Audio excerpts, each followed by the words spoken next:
सभी भक्तों को जय श्री कृष्णा, राधे राधे।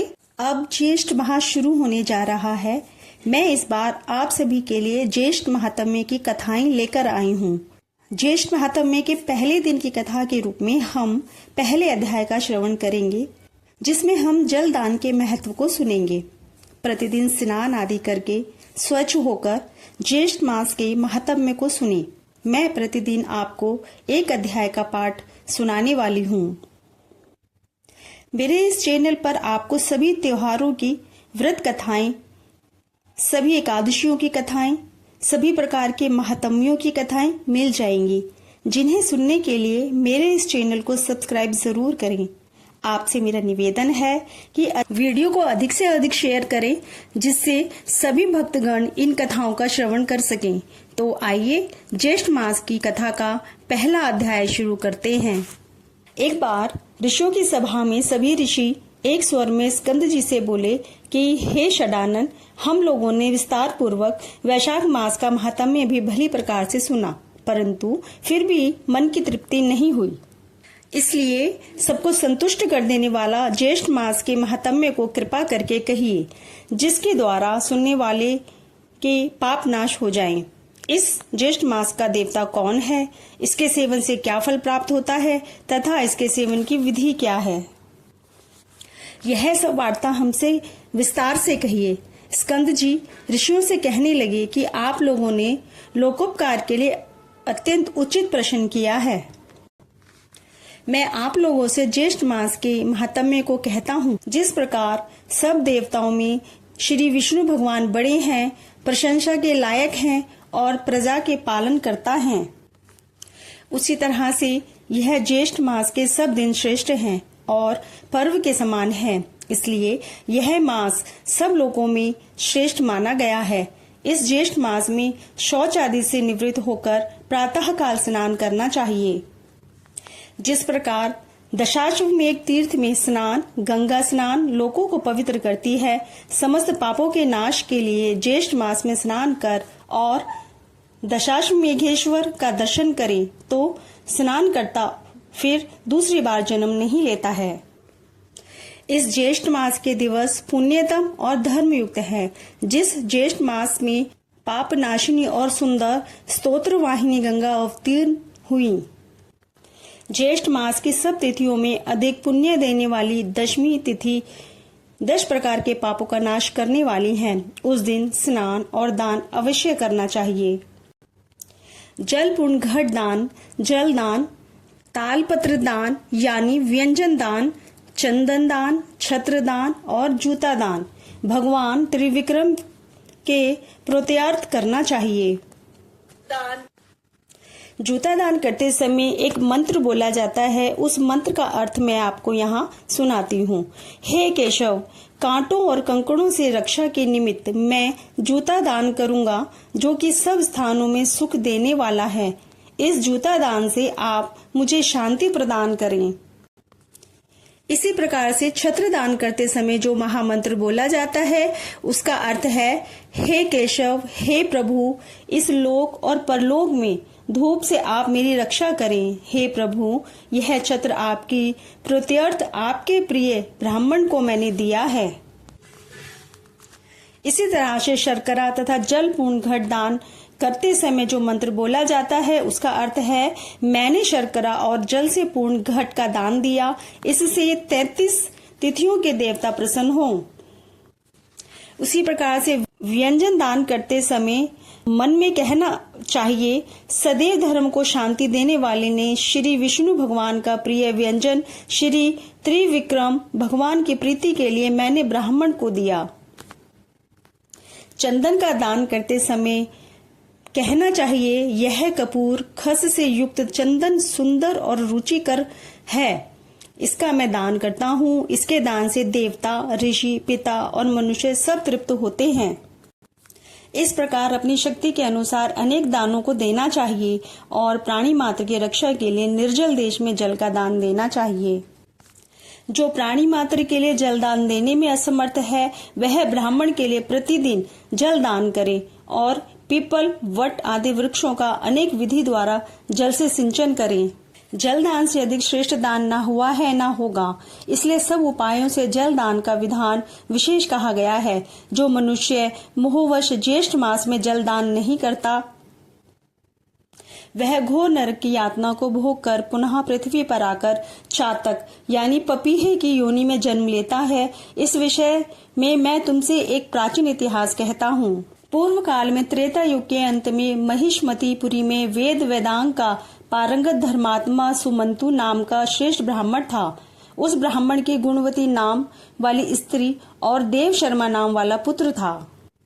देव शर्मा ब्राह्मण पुत्र सदैव देवता पूजा में निरत और अतिथि प्रिय था। किसी समय देव योग से वह समिधा लेने के लिए वन में गया। वहां वह प्रतप तेज किरणों से और तृषा से यानी प्यास से अत्यंत व्याकुल हो गया। उस वन के तालाब के समीप जाकर वह एक वृक्ष की छाया में बैठकर जल पीकर समीप ही सो गया। उस ब्राह्मण के भय से उस वन के जो मृग और पक्षीगण थे वे सब तृषा से पीड़ित होकर व्याकुल हो गए और कुछ मर भी गए। सूर्य नारायण के अस्त हो जाने पर जब उसकी निद्रा दूर हुई तब वह ब्राह्मण अपने घर आया। जब अज्ञात दोष से वह ब्राह्मण मर गया तो उसकी पतिव्रता स्त्री अपने पुत्र तथा धन आदि का त्याग कर उसके साथ ही अग्नि में प्रवेश कर गई और उसी अज्ञात कर्म दोष के फल से अनेक नरकों के यातना भोग कर पुनः अपनी स्त्री सहित चातक योनि में आकर अत्यंत दुखी हो गया। पूर्व जन्म के पाप को स्मरण करता हुआ वह अपने घर में आकर और वृक्ष के कटोरे में बैठकर निरंतर करुणापूर्वक रुदन करने लगा। उसके रुदन को सुनकर उसके पुत्र ने अनेक बार उसे मना किया पर वह उस वृक्ष के कोटरे से नहीं निकला। तब क्रोधित होकर उसके पुत्र ने उस वृक्ष के कोटरे में आग लगा दी। उस अग्नि के ताप से उन दोनों चातक चातकी के पंख जल गए और वे दोनों रात्रि के समय अपने कोटरे से नीचे गिर गए और परस्पर अपने कष्ट की बात कहने लगे। इनके पारस्परिक कष्ट की बात को सुनकर उनका पुत्र विस्मित हुआ और वहां से वह श्रेष्ठ ब्राह्मणों के आश्रम में गया और अपने पिता का सब वृतांत उन ब्राह्मणों से कहकर उनसे अपने पिता के उद्धार का साधन जान अपने घर आया। उस ब्राह्मण श्रेष्ठ ने उसी निर्जन वन में प्याऊ लगा दी। उस प्याऊ के पुण्य प्रभाव से उसके माता पिता चातक योनि से छूटकर दिव्य रूप होकर सुंदर विमान में बैठकर विष्णु भगवान के धाम को चले गए। हे विप्रगण, मैंने पूर्व का वृतांत आप लोगों से कहा जिसमें जल मार्ग के अवरोध से जल दान की अद्भुत महिमा का वर्णन है। इस प्रकार से ज्येष्ठ मास महात्म्य के जलदान महात्म्य का प्रथम अध्याय समाप्त होता है। जय श्री कृष्णा, राधे राधे। मेरा आपसे फिर से निवेदन है कि मेरे इस चैनल को सब्सक्राइब जरूर करिएगा, बेल आइकन को जरूर प्रेस करिएगा जिससे मेरी आने वाली हर वीडियो का नोटिफिकेशन आपको तुरंत मिल जाएगा। आगे की कथा सुनने के लिए मेरे साथ बने रहिए। जय श्री कृष्णा, राधे राधे। जय श्री कृष्णा, राधे राधे। आज इस वीडियो में मैं ज्येष्ठ मास महात्म्य का दूसरा अध्याय लेकर आई हूँ। इस अध्याय में हम ब्राह्मण मोक्ष महात्म्य की कथा सुनेंगे। पहले अध्याय में हमने सुना था कि सब ऋषियों ने स्कंद ऋषि से कहा कि हम सबने वैशाख मास के महात्म्य को सुना पर मन की तृप्ति नहीं हुई, अतः आप हमें ज्येष्ठ मास का महात्म्य भी सुनाएं जिसको सुनने वाले के सारे पाप नष्ट हो जाएं। तब स्कंद जी ने ज्येष्ठ मास में दिए जाने वाले सभी प्रकार के दानों के विषय में बताया। अब आगे की कथा इस प्रकार से है। स्कंद जी कहने लगे कि हे ऋषियों, ज्येष्ठ मास में देवताओं की संतुष्टि के निमित्त प्रतिदिन ब्राह्मणों को दही और चावल का दान देना चाहिए। चावल और दही के दान की महिमा कहने में शिवजी भी असमर्थ हैं। फिर लोक के निश्चयार्थ मैं कुछ कहता हूँ। हे विप्र लोगों, अलकापुरी में गौतम नाम का एक ब्राह्मण रहता था। वह धर्म शास्त्रों और प्राणों का ज्ञाता परंतु द्रव्यहीन और महादुखी था। उसने अपने कुटुंब के पालन पोषण के लिए समस्त कर्मों को किया और शुभ तथा अशुभ फलों को जानता हुआ भी वह हर प्रकार के दान को ले लेता था। फिर चोरों का साथी होकर चोरी करके भी जीविका करता रहा, परंतु फिर भी जब उसे कुछ धन प्राप्त न हुआ तो वह दूसरे देश को चला गया। वहां समस्त कुटुंब को त्याग कर वह पाप बुद्धि बलि में दिए गए प्रेत पिंड की जीविका को क्षुधा से आतुर होकर करने लगा। इस प्रकार शमशान में रहकर बलि खाने वालों के साथ सब करने लगा और त्याग कर बलि भोजन करने लगा और शक्तिहीन वृद्धावस्था से जीर्ण तथा शेणायु हो गया। भोजन करने पर उच्छिष्ट पात्रों को तथा समस्त बलिदान देकर उसके अन्न को कौओं तथा दूसरे पक्षियों को देकर स्वेच्छा से उस ब्राह्मण ने स्वयं भी भोजन किया। इस प्रकार ज्येष्ठ मास में उसने कौओं और अन्य पक्षियों को जो अन्न दान किया, बलिदान किया, किंतु जानकर नहीं किया। जब इस पुण्य कर्म के पश्चात कुछ दिनों में उसकी मृत्यु हो गई, तब यमदूतों ने आकर उसको पाश में बांध लिया और जब उसको यमलोक में ले जाने लगे तब वह रोने लगा। उसके रोने पर यमदूत उसको और मुद्गरों से मारने लगे। परंतु इसी बीच में विष्णु भगवान के दूत वहां आ गए। विमान पर सवार उन विष्णु दूतों ने यमदूतों को अलग हटा दिया और दिव्य देहधारी उस ब्राह्मण को विमान पर बैठाकर स्वर्गलोक में ले गए। तब यमदूत उस ब्राह्मण का सब वृतांत कहने के लिए यमराज के पास गए और कहने लगे कि हे प्रभु, जब हम उस ब्राह्मण को लेने के लिए उसके समीप गए तब वहां विष्णु गणों ने आकर हमको खूब मारा, क्योंकि वे लोग स्वामी से युक्त हैं और हम नाथहीन हैं। अब हम लोग क्या करें? आज से आपकी सेवा नहीं करेंगे, दूसरे व्यापक स्वामी के पास जाते हैं, उनकी सेवा करेंगे। दूतों के ऐसे वचन सुनकर यमराज अत्यंत क्षुब्ध हुए और शीघ्र भैंसे पर सवार होकर दंडधारी यमराज ने क्षण मात्र में वहां पहुंचकर विष्णु दूतों के सामने ही उनको भी प्रताड़ित किया। वे सब विष्णु दूत विमान छोड़कर भाग गए। वे भागकर रमापति विष्णु के पास जाकर सब समाचार निवेदन करते हैं। समाचार सुनकर विष्णु भगवान क्रोध से रक्तवर्ण हो गए और गरुड़ पर सवार होकर यमलोक को गए। वहां उन्होंने इंद्रादि सब देवताओं को साथ लेकर यमराज से युद्ध किया। तब देवता लोग यमदंड से अत्यंत पीटे जाने पर 10 दिशाओं में भाग गए। उस समय भगवान विष्णु और भी ज्यादा क्रोधित हो गए और उन्होंने चक्र से यमराज का वध कर दिया। तब देवताओं ने ब्रह्मा जी को आगे कर भगवान विष्णु की स्तुति की। तब स्तुति से प्रसन्न होकर भगवान ने यमराज को जीवित कर दिया। धर्मराज ने भी उस समय भगवान विष्णु को प्रणाम करके कहा कि हे भगवान, मेरे अपराधों को क्षमा करें। उसके बाद ब्रह्मादि सब देवता अपने अपने स्थान को चले जाते हैं।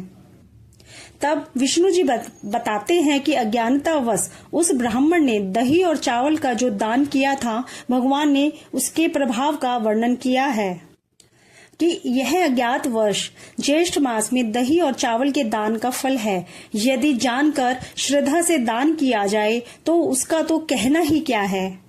अतः प्रत्येक उपाय से ज्येष्ठ मास में द्विज जातियों को प्रतिदिन दही और चावल का दान करना चाहिए तथा प्रतिदिन ब्राह्मणों के चरण धोकर सुगंधित चंदन से उनका पूजन करना चाहिए और सुगंधित पुष्पमाला, विविध प्रकार के पान जैसे आम का पन्ना, लस्सी और शरबत आदि से उनका सत्कार करना चाहिए और स्वयं सुगंध युक्त होकर पंखे से हवा करनी चाहिए।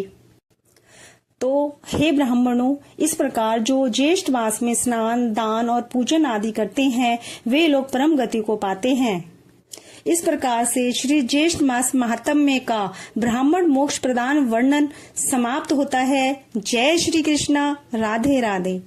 जय श्री कृष्णा, राधे राधे। आज हम ज्येष्ठ मास महात्म्य के 3रे अध्याय का श्रवण करेंगे, जिसमें हम व्रत वर्णन महात्म्य की कथा सुनेंगे। तो आओ कथा को प्रारंभ करते हैं। इससे पहले 2 अध्याय में हमने सुना था कि स्कंद जी ने कहा कि ज्येष्ठ मास में देवताओं की संतुष्टि के लिए प्रतिदिन ब्राह्मणों को दही और चावल दान करने चाहिए। फिर वह एक कथा सुनाते हैं जिससे एक ब्राह्मण के दही और चावल के दान करने से उसके सभी दुष्कर्म नष्ट हो जाते हैं और वह विष्णु लोक को प्राप्त होता है। अब 3 अध्याय में स्कंद जी कहने लगे कि हे मुनियों, सब पापों का नाश करने वाला ज्येष्ठ मास के दिनों का महात्म्य और संपूर्ण जलदान का महात्म्य कहता हूँ, आप श्रवण करें। ज्येष्ठ मास शुक्ल एकम से लेकर ज्येष्ठ मास शुक्ल दशमी तक पवित्र दशहरा नामक व्रत करना चाहिए। प्रतिदिन गंगा जल के पवित्र जल में स्नान करना चाहिए। समस्त तीर्थों के अभाव में जो भी जल मिले वह भी गंगा जल के समान ही कहा गया है। इन 10 दिनों में जो स्नान करता है वह 100 जन्मों के इकट्ठे किए हुए 10 प्रकार के पापों से मुक्त हो जाता है। इसमें कुछ भी अन्याय नहीं है। इन दिनों में अनेक प्रकार के दानों को देना चाहिए। इन 10 विध पापों में 5 महापाप और 5 लघु पाप हैं। इन दिनों में दिए गए सब दान अक्षय हो जाते हैं। हे ब्राह्मणों, ज्येष्ठ मास शुक्ल पक्ष की द्वितीया के दिन दोपहर के समय में प्रसिद्ध समान नामक कल्प प्रारंभ हुआ। उस द्वितीया के दिन समान नामक कल्प में स्नान, दान, श्राद्ध तथा ब्राह्मण भोजन कर्म को भगवान विष्णु के निमित्त जो भक्ति और श्रद्धा से करते हैं उनको कोटि गुना अधिक फल प्राप्त होता है। और ज्येष्ठ शुक्ल तृतीया के दिन पंचांगनी साधक नामक व्रत आरंभ होता है। पंचांगनी साधक व्रत को पूरे मास करने से मनुष्य समस्त पापों से छूट जाता है और तेज में सूर्य के समान हो जाता है। इसमें कोई संदेह नहीं है। इस तृतीया के दिन विशेष तैयार रंबा व्रत करना चाहिए। सधवा, विधवा सभी स्त्रियां इस व्रत को सौभाग्य सिद्धि के लिए करें। हे ब्राह्मण श्रेष्ठ, इसी तृतीया को वामन कल्प का प्रारंभ हुआ। अतः तृतीया के दिन दही और चावल का दान करने से भगवान वामन संतुष्ट होते हैं।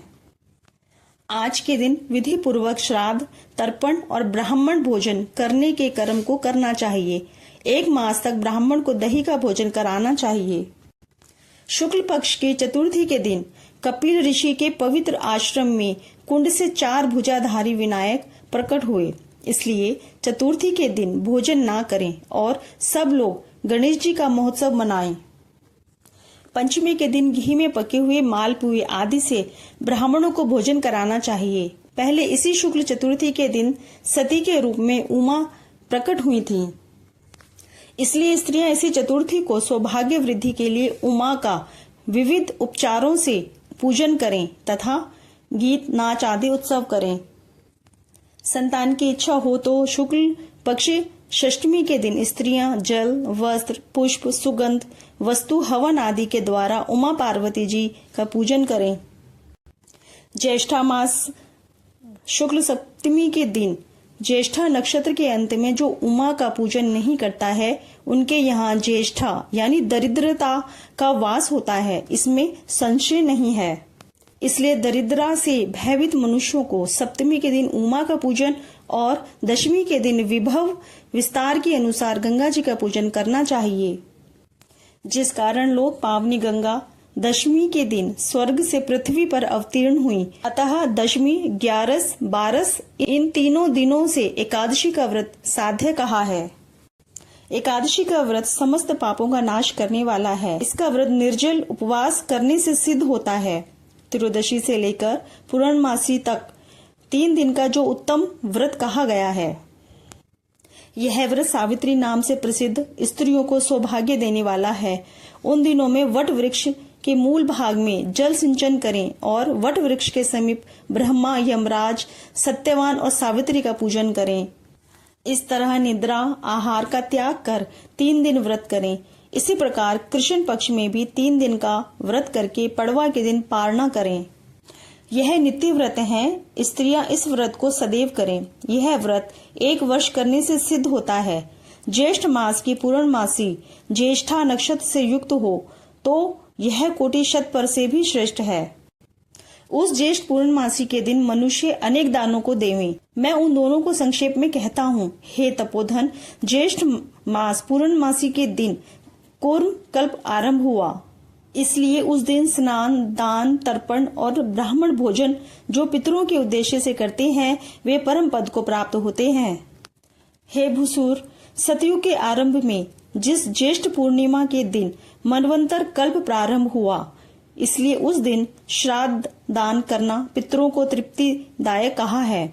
इस प्रकार देवताओं से पूजित इस ज्येष्ठ मास में बहुत से व्रत कहे गए हैं। इस प्रकार से ज्येष्ठ मास महात्म्य का 3रा अध्याय समाप्त होता है। जय श्री कृष्णा। राधे राधे। मेरा यह वीडियो यदि आपको अच्छा लगा हो तो इस वीडियो को ज्यादा से ज्यादा भक्तजनों में शेयर करें, लाइक करें और सब्सक्राइब करें। बेल आइकन को जरूर प्रेस करें जिससे मेरे आने वाली हर नई वीडियो का नोटिफिकेशन आपको तुरंत मिल जाए। जय श्री कृष्णा, राधे राधे।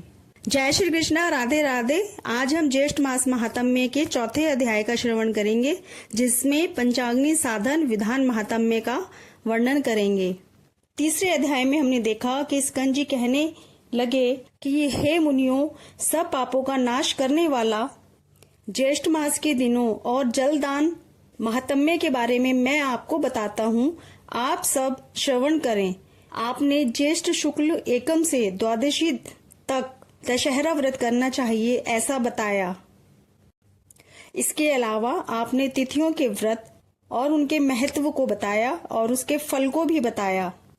अंत में ज्येष्ठ पूर्णिमा का महत्व व कार्य बताए और कहा कि इस दिन श्राद्ध और दान करना पितरों के लिए तृप्तिदायक होता है। अब आगे की कथा इस प्रकार से है।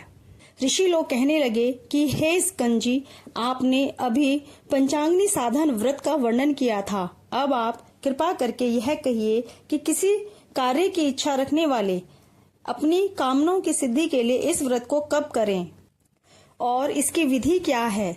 जिस प्राचीन व्रत के प्रभाव से गिरिजा यानी पार्वती जी शैव पद को प्राप्त हुए, यानी शिव जी के साथ उनका विवाह हुआ, और इसका पंचाग्नि साधन नाम कैसे हुआ, यह सब वार्ता आप हम लोगों से कहिए। स्कंद जी कहने लगे कि हे विप्रो, पूर्व समय में जब श्री शिव जी भगवान ने कामदेव को भस्म कर दिया, तब दीन वंदना पार्वती जी बहुत दिनों तक शोकाकुल रहीं। इसके पश्चात अपने पिता के घर में जाकर रहने लगी, परंतु उन्हें कहीं भी सुख न मिला। उस समय हिमालय की वासी ऋषियों के आश्रम में जाकर पार्वती जी ने शांति के उपाय को पूछा। इस प्रकार पूछने पर सप्त ऋषियों में से भृगु ऋषि कहने लगे कि हे महाभागे, तुमने अति उत्तम प्रश्न किया है। मैं तुम्हें विस्तार पूर्वक इसका उत्तर देता हूँ। ज्येष्ठ मास की तृतीया के दिन प्रातः काल मनुष्य शुद्ध जल से स्नान करें और नित्य कर्म करके शुद्ध वस्त्र धारण कर अपने घर को आएं और पुण्याह वाचन के पश्चात ब्राह्मणों का पूजन करें। समिधाओं से प्रदीप्त 4 अग्नियों को करके यथाशक्ति उनका पूजन करें और उन अग्नियों के मध्य भाग में बैठकर सूर्य नारायण की तरफ ही अपनी दृष्टि को, जब तक सूर्य नारायण अस्त न हो, उनकी तरफ ही अपनी दृष्टि को रखें और इंद्रियों को वश में रखकर स्थित रहें। इस प्रकार निराहार और जितेंद्रिय रहकर इस मास का व्रत करें। ऋषि के वचनों को सुन पार्वती जी अति प्रसन्न हुई और शिव जी के प्रश्नार्थ 12 वर्ष तक इस व्रत को प्रति मास करती रहीं। इस व्रत के प्रभाव से शिवजी महाराज मोह को प्राप्त हो गए और पार्वती जी कहाँ गईं ऐसा विचार करने लगे। उन्होंने समाधि द्वारा पार्वती जी का तपोवन में होना निश्चय किया और आप शिवजी महाराज वंचर के रूप में उमा देवी के तपोवन में गए तथा अनेक प्रकार के अमृत के समान मीठे वचनों से उमा देवी को समझाया, परंतु उमा देवी ने उनको फटकार दिया। तब शिवजी ने अपने वंचर रूप को त्याग कर अपने को शिव रूप में प्रकट किया और पार्वती जी ने जब शंकर भगवान को देखा तो लज्जा के मारे अपना सिर नीचा कर लिया। भगवान शिव ने बड़े आनंद के साथ पार्वती जी को अपनी गोद में करके आलिंगन किया। इस समाचार को सुनकर राजा हिमवान भी वहां पर आ गए और शिवजी से मिलकर विविध उपचारों से शिवजी महाराज का पूजन किया। तब श्री शिवजी महाराज हिमवान और तपोवन के वासियों की आज्ञा लेकर पार्वती जी को अपनी अर्धांगिनी बनाकर कैलाश पर्वत की ओर चले गए। स्कंद जी कहने लगे कि हे ब्राह्मणों, मैंने आपसे पंचाग्नि साधन व्रत का विधान कहा, अब आप ज्येष्ठ मास का और क्या महात्म्य सुनना चाहते हैं, मुझे बताइए। यह व्रत सब कामनाओं को पूर्ण करने वाला अनेक मनुष्यों द्वारा पहले किया गया है तथा यह व्रत धर्म, अर्थ, काम और मोक्ष के लिए श्रेष्ठ साधन है। जो मनुष्य इस व्रत को भगवान जगदीश की तुष्टि और पुष्टि के लिए करते हैं, वे इस लोक में समस्त कामनाओं को पाकर अंत में ब्रह्म के लोक को प्राप्त होते हैं। इस प्रकार से ज्येष्ठ मास महात्म्य का पंचाग्नि साधन व्रत विधान चतुर्थ अध्याय संपूर्ण होता है। जय श्री कृष्णा, राधे राधे।